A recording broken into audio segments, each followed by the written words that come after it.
Oh, thank you so much, Jay. He said there's no sound. Sorry, y'all. Well, hopefully y'all were able to read what I was putting up on the screen. So thank you so much. Also, welcome to It's Monday Livestream and Podcast. Currently, I'm shouting out our sponsors. So thank you so much to our sponsors. Next up, we have More and More of the Word. That's a radio broadcast show that's inspirational and faith show every Saturday, 9:45 a.m. to 10:15 a.m. Eastern Standard Time with Ms. Nazarene Dorsey. So we want to thank you so much, Ms. Nazarene Dorsey, for sponsoring our show. And we also want to congratulate you on your faith-based show that you do every Saturday morning from 9:45 to 10:45. To 10:15 a.m. And then also, we want to thank BCA Culture. BCA Culture is a small to mid-sized business consulting software that transforms your vision into ideas and into profit. So we transform your vision and your ideas into profit for your business.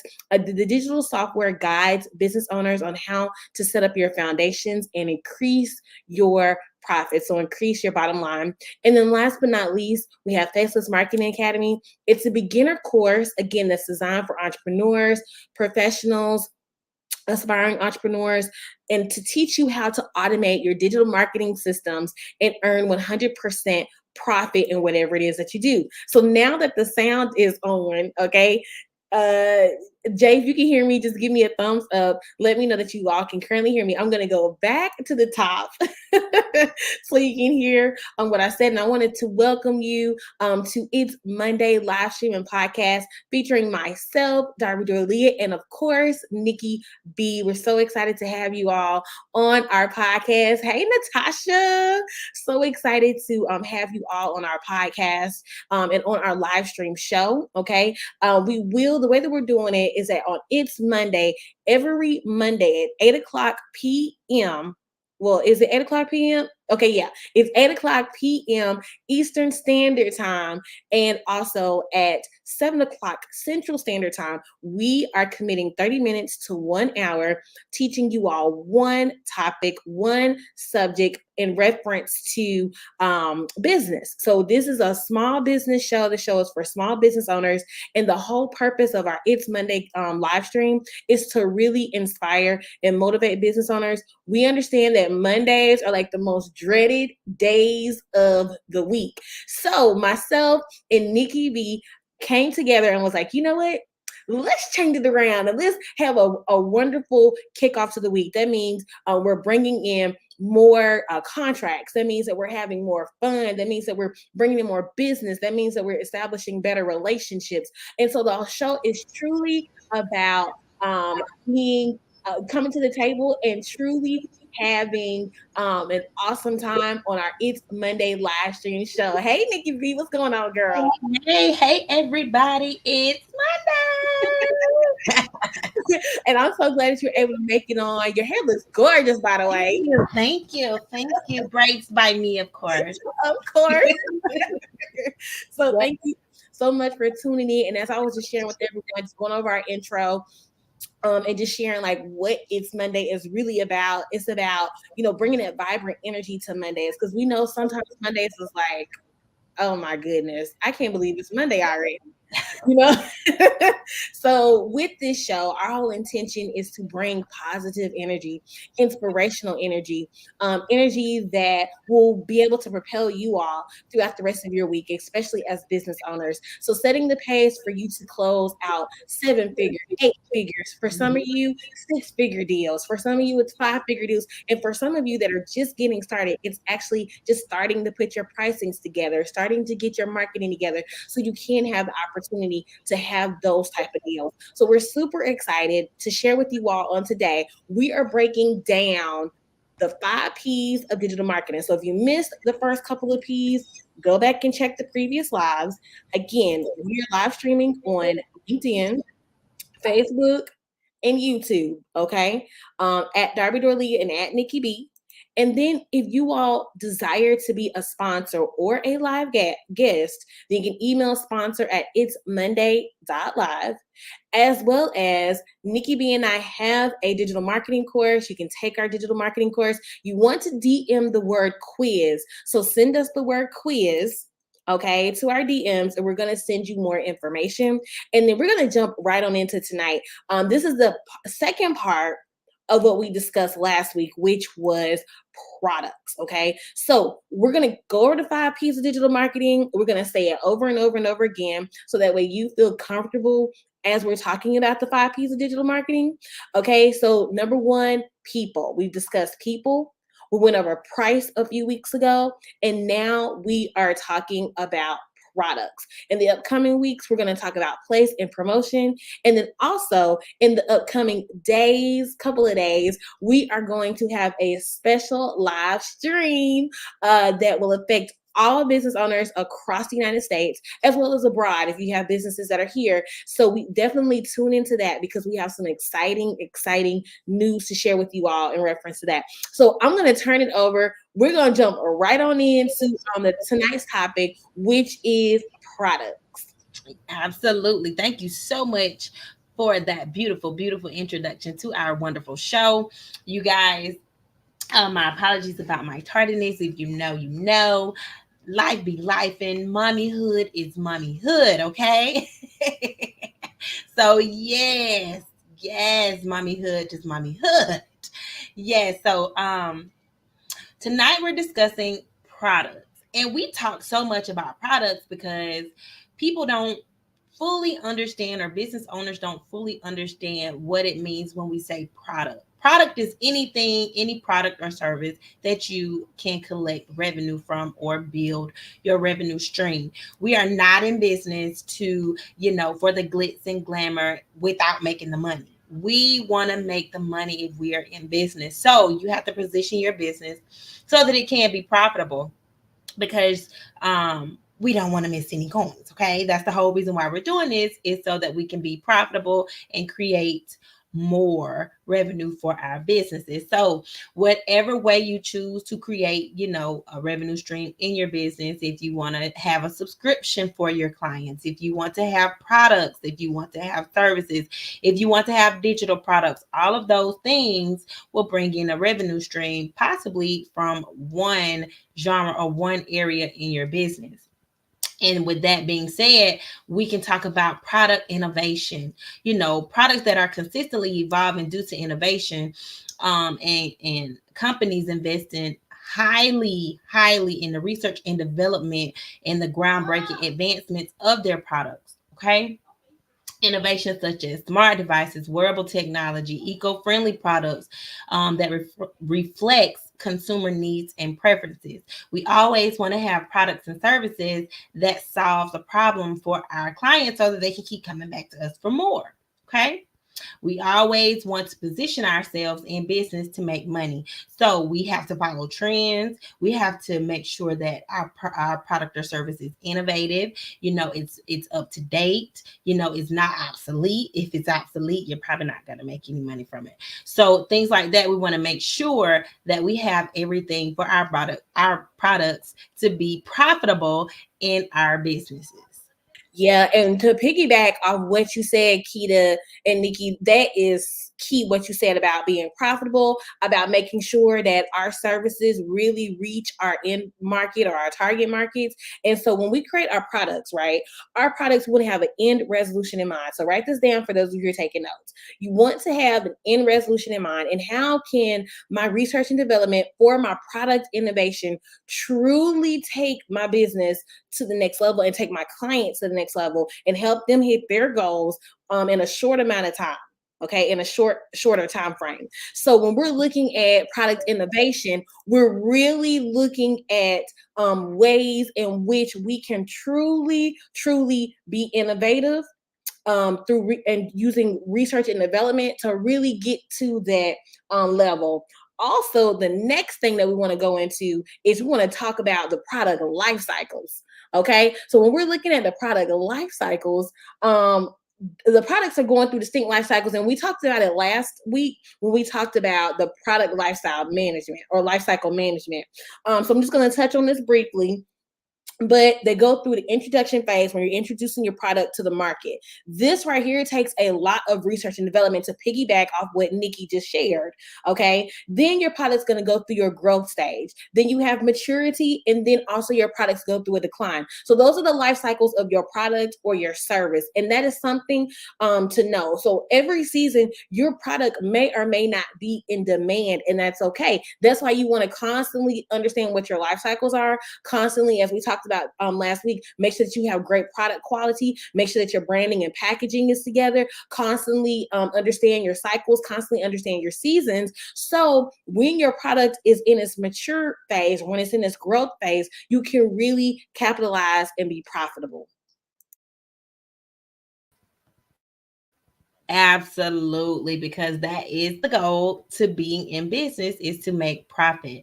So life cycles, some people may have a year life cycle for a product, or 6 months, 3 months. It just depends on how well the product is doing for the company, whether or not they'll keep the life cycle of the product, short, long, intermediate. So you have to decide what works best for your business when it comes down to product life cycles. And so that leads us into product personalization, personalizing these products so that people can desire them, or people will purchase them, make them more desirable by personalizing them for a specific area of business, personalizing them towards, the clients and the customers and what they prefer. They cater to the individual's preferences, taste, offering unique experiences, memorable experiences for our clients and customers so that they can keep coming back for more. That's what we want to invoke in our client, that feeling of satisfaction from the current product or service that you're offering. Okay. Customization options that can include engraving, monogramming, choosing product features, enhancing the customer engagement, and also their satisfaction, as I just spoke upon. But yes, we have to keep the clients engaged with our products, making them personalized, making them desirable, making it something that's unique, something that stands out, something that someone who sees your product or service with one of your clients or customers, they'll say, what is that? I like that. Where did you get it? Oh, I got this from Darby's Hair Care. Something that we'll always remember, something that's unique and that'll stick with our client or customer.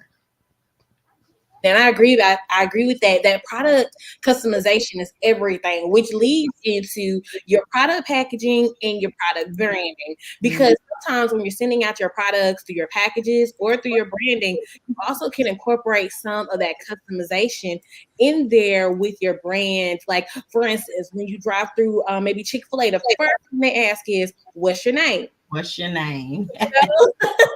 And that's personalizing the experience. When you get your ticket, it'll have your name on there, Nikki, Darby, and it'll have your order on there. Or they'll say, okay, driving in the black SUV or driving in the Benz or that, So things like that. But that is product branding, packaging, and personalization all wrapped into one, because through that Chick-fil-A experience what type of experience you're gonna have. Same thing with the varsity. Like when you walk into the varsity, they yell, hey, what do you have? Like things like that that comes with that culture at the varsity, or different eating restaurants, or if you go to a hibachi, or if you just go certain places, you can have certain levels of personalization. So that goes into the product packaging. Like for instance, with Beautifully You Hair Care, like we talked about a few weeks ago, with your wigs, you send a whole kit. People can have a wig bag, and people can have the bonnet, or the bonnet, the hair bonnet that you can wig band. The wig band, the bonnet, all of that. So you provide like a full kit, and that's like product personalization, understanding your client, understanding what the needs are, knowing that your audience has certain needs, and your packaging include like biodegradable materials, minimal designs. So right now in this era, less is best, right? Some of the companies that have really mastered this, Apple, Apple has really mastered being minimal and cutting down on products. Same thing with Starbucks. When you look at their menu, they don't have a huge menu of they don't have a menu of 100 items. It's a very simple customization. They do product personalization too when they ask you your name, for when you're ordering your drinks and stuff. With the product branding, now this extends beyond logos. I see some people online that talk about branding a lot, or they might consider themselves branding experts. And I say might consider themselves, not throwing shade or anything, but I'm just saying we all look at ourselves in some degree as experts in our lanes, and those are our own opinions. But what I am getting into is that branding is not just a logo, right? Branding is not just a color scheme. Again, it gets back to what Nikki was talking about last week. It's about how the brand makes you feel. Okay, there's a brand right now that is going viral on TikTok, the Body Glaze. Okay, listen, the girls are eating up Stormy's Body Glaze right now because they're saying how the product actually makes them feel. And then she's personalized it by offering different flavors, different scents, and the girls are eating it up. And then people are able to see the results immediately, sometimes within a matter of days. So it's understanding your products. And then the way that she does her TikTok, she knows her audience. She's talking right to her audience. She explains how to scent, smell, all the way down to just speaking, just the vernacular, understanding the culture. And she capitalizes on that with her audience, and literally within a matter of months has built a multi-million dollar brand through selling body glazing. Okay, so going into the next topic, product placement.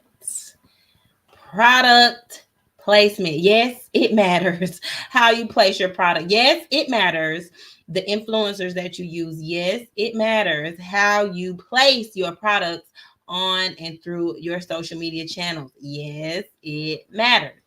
Product placement, strategic product placement in movies, TV shows, other social media can significantly impact the customer awareness and demand. Okay, so where you place your product is very important. If you buy time on commercials on your local radio station, if you buy a TV ad on your local radio station, if you do, promo through other influencers, where are they promoting your products? Where are they promoting your services? All of these things matter when it comes down to product placement. That is very, very important.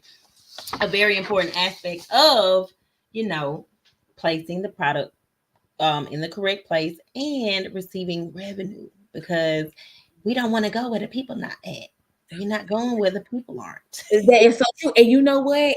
Even with us talking about digital marketing, right? Not every platform is built for your product. That's right. Facebook might be for a certain audience. Mm-hmm. Then TikTok might be for another whole audience. And then you might have LinkedIn for a completely different audience. So it's you want to know who your audiences are, what you're using these platforms for, because understanding where to place your products and how to get in front of your customers is just as important as the product innovation, the product life cycles, and understanding the research and development, all the other things that we've talked about. It's really understanding how to be in the right place with your product or your service so you can, one, help the most people who your product will speak to, and two, generate the most profit. Because the more that you are serving, or the more that your product is actually helping people, it's going to reflect in your revenue. And I know people talk about it, but I am telling you, the bigger problem that your business solves, the more you will be able to charge for your product. For instance, if your product solves a 7-figure problem, you are able to charge between 6 to 7 figures for that service, because people know they're going to get a return.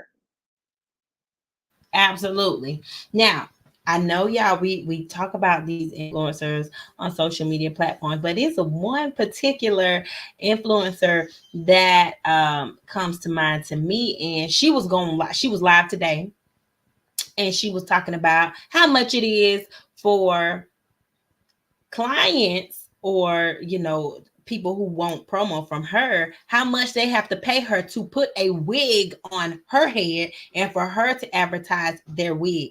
$500.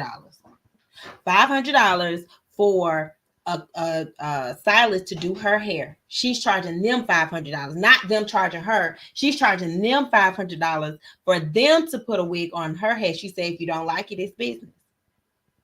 Product placement. She has, I think almost 1 million or 2 million followers. Wait a minute. She's charging the stylist 5 big ones. Okay, and then so wait a minute. She's charging the stylist. The stylist is paying it because they want the exposure. They want the exposure because she has a huge following. Okay, but then she's also charging to promote the wigs, right? Yeah, she's charging them $500 if they want to do her hair. She's charging them $500. But then, how much is she charging for people that want to promote the wig? Because they got to put the wig on the hair, right? So they have to pay her $500 to put their wig on her head. Oh, okay, gotcha. $500, and she said, if you don't like it, it's business. You don't have to. I don't have to put it on, and you don't have to get the exposure. And people are commenting and they saying, "Oh, you dry bagging, dry bagging." They're tapping into her audience. She's not tapping into theirs. And there's some people that's charging $2,500. Yeah, $2,500. That's why I was getting clarity because I thought it. Okay, so she's charging the stylist, but then there's a whole nother influencer that's charging stylists and charging the people who make the wigs to put them on. That's right. And it's another influencer. She has she's charging $2,500 just to get the wig out the package and say, looky. Okay, you can put it on. $2,500. Yep. And then she's worth it though. She has hundreds of thousands of millions of followers, so she's worth it.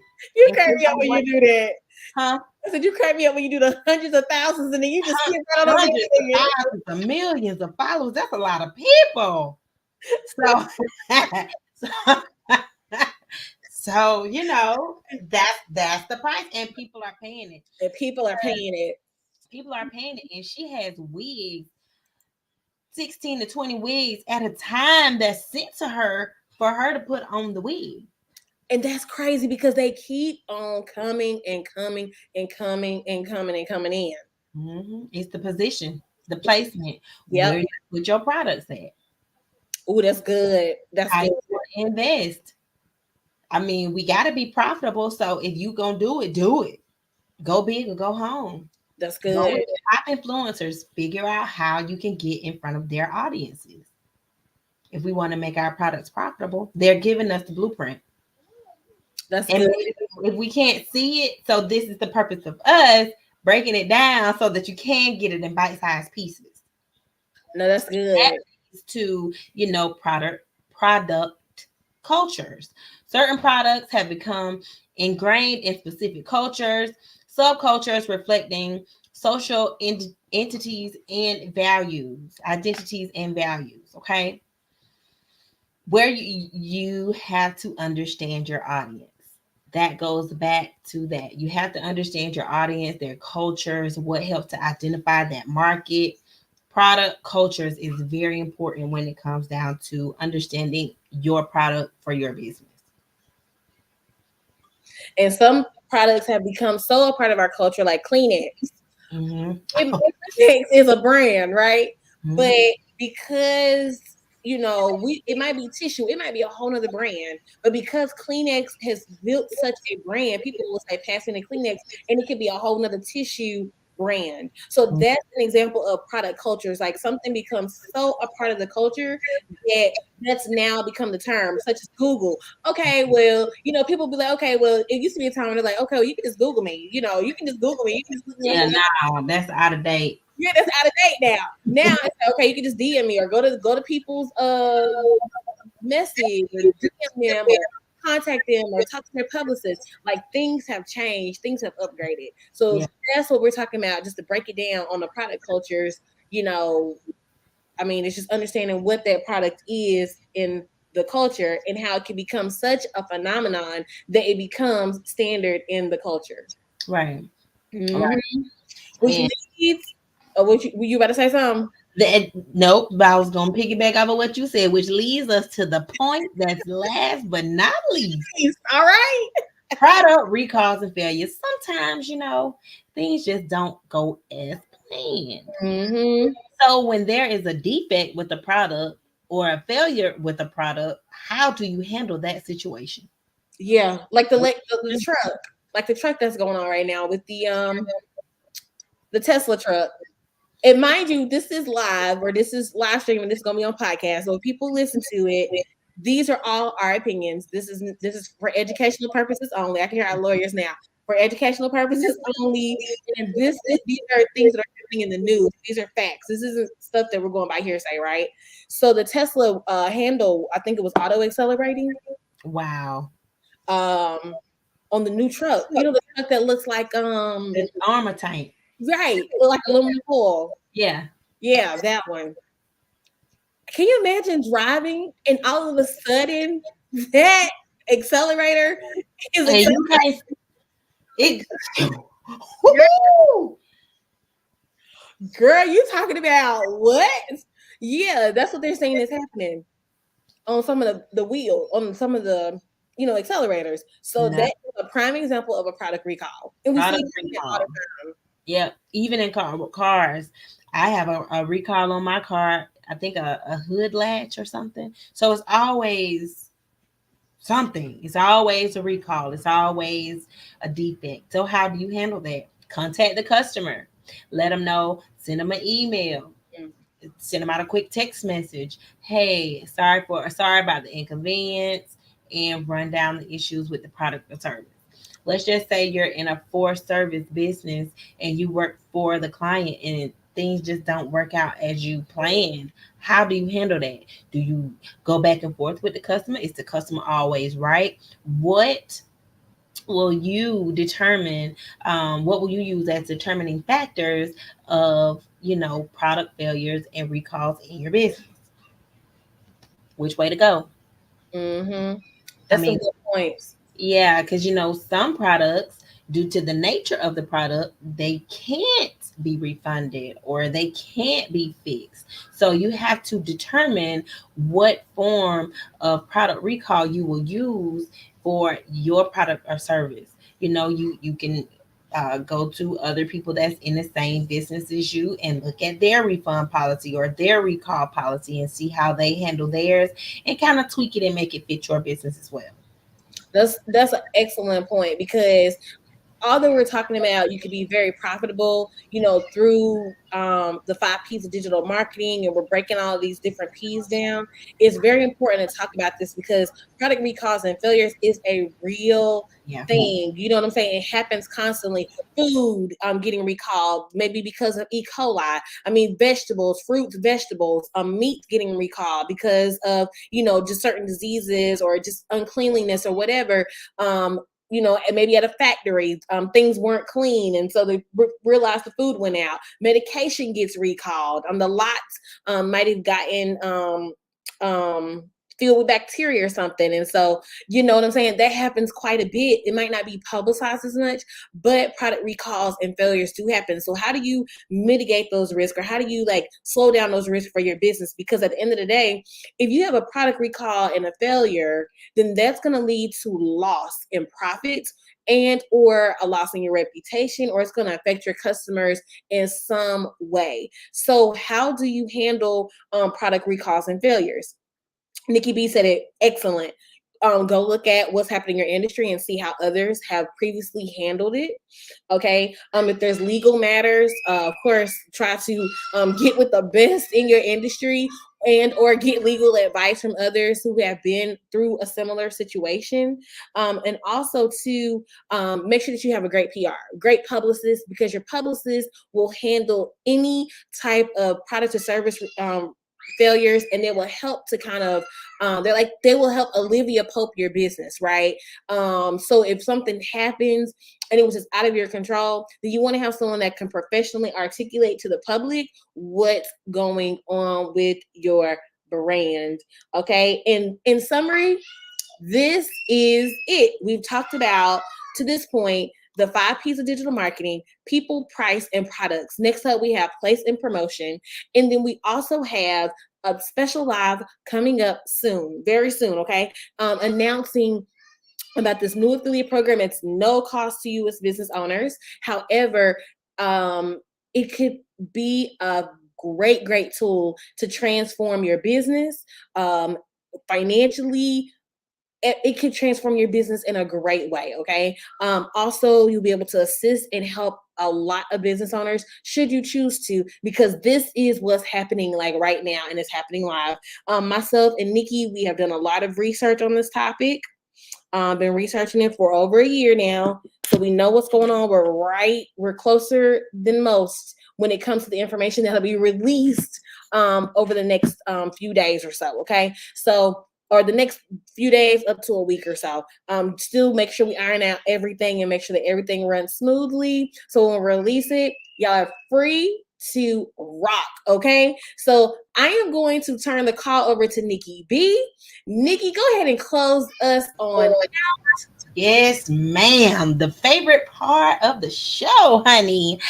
I know my worth. The affirmation for this evening is I know my worth. I know my worth in my products and services. I know my worth in my family. I know my worth. I understand who I am. I understand that my worth allows me to charge what I want to charge. Good. I know my worth. That's good. I know my worth. I understand my strengths and my weaknesses. I am great and I know my worth. Well, Simple y'all as heard that. it. Y'all heard it. Y'all heard it. Y'all heard it. Just feel it. Go back and listen. If you're just tuning into our live, go back and catch the beginning of the live, because this live is officially over. All right. Y'all have a wonderful Monday. And Nikki B, what's your favorite day of the week? It's Monday. Bye, y'all.